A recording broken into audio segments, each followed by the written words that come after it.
बिना बदले, बिना डरे, जज्बा सच का लिए, सच दिखाते हैं।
मैं यूटी के लेफ्टिनेंट गवर्नर साहब जनाब मनोज सिन्हा साहब को मैं ये गुजारिश करूंगा कि ये जिस रोड पे हम आज आए हैं इसका नाम है सागरा बल्हाड़।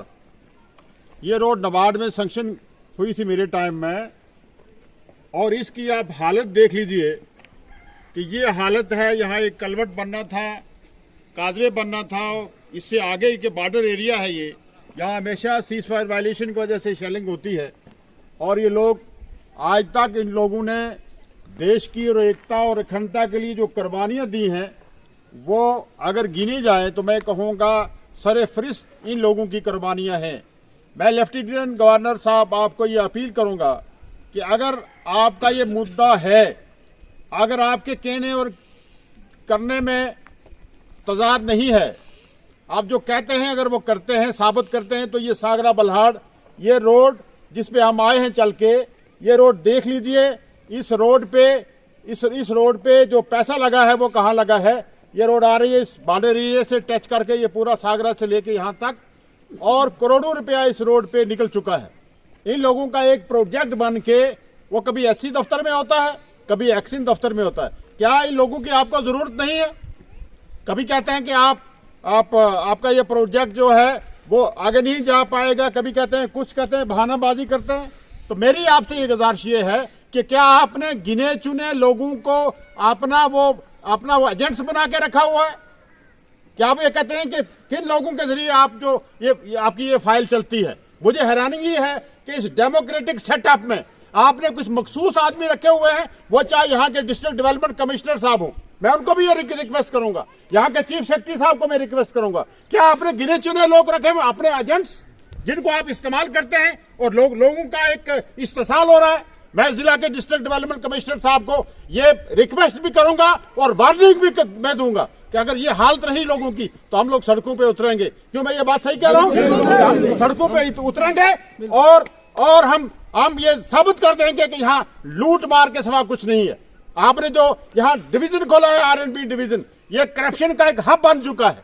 पहले काम होते हैं, उसके बाद टेंडर लगते हैं। ये बात सही कह रहा हूं मैं?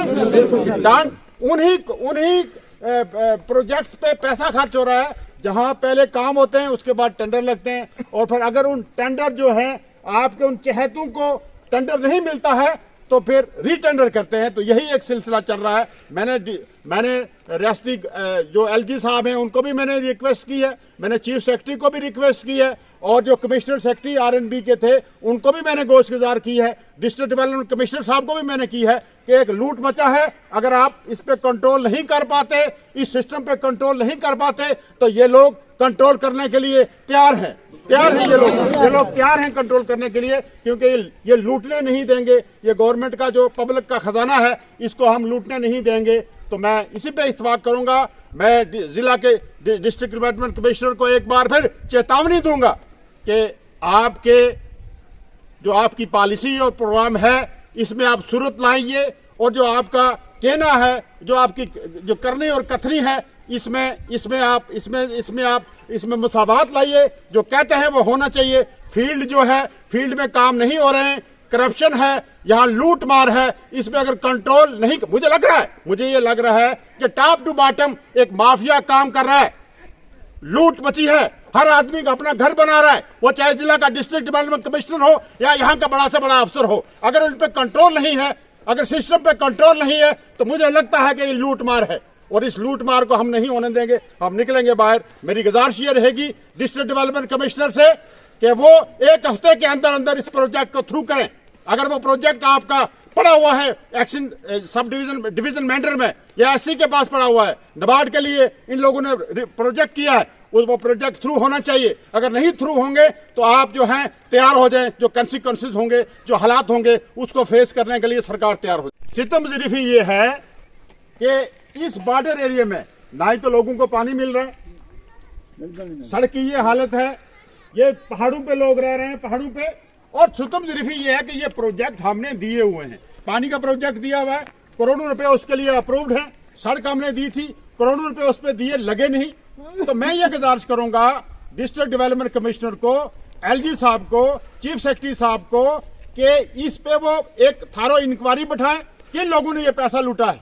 अगर आपकी उनके साथ मिली भगत है तो फिर हम समझेंगे कि आप जो यहाँ के माफिया हैं, आपकी उनको सरपरस्ती हासिल है, आपकी पनाह में होते हैं वो लोग। और ये गिने चुने लोग हैं जो आप देख लीजिए कि बीसी ऑफिस में जाइए वही लोग होते हैं, डीसी अगर आउटरीच प्रोग्राम में आएंगे वही लोग होते हैं। तो मैं ये कहूंगा कि मेरी माएं, मेरी बहनें, सब लोग इस वक्त सड़कों पे उतरे हैं। तो क्या इसके लिए इंक्वायरी होनी चाहिए? इसके लिए इंक्वायरी, मेरी माएं बहनें सब कर रही है, इंक्वायरी होनी चाहिए।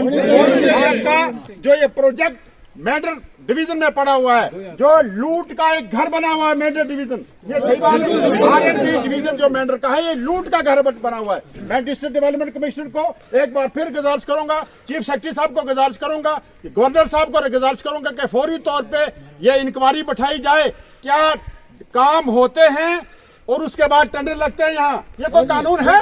कोई कानून नहीं। ये सही बात मैं कह रहा हूँ, लूट मची है और ये माफिया है, टॉप टू बॉटम माफिया। इसमें मुझे लगता है कि सब लोगों की इन्वॉल्वमेंट है। इसमें दूध का दूध, पानी का पानी होना चाहिए। और जो प्रोजेक्ट आपका नाबार्ड का मेंढर डिवीजन में रुका हुआ है, उसको फौरी तौर पे मैं डिस्ट्रिक्ट डेवलपमेंट कमिश्नर को रिक्वेस्ट करूंगा कि उसको थ्रू करवाएं और उसमें सैंक्शन करवाएं। शुक्रिया, खुदा हाफिज। बिना बदले, बिना डरे, जज्बा सच का लिए, सच दिखाते हैं।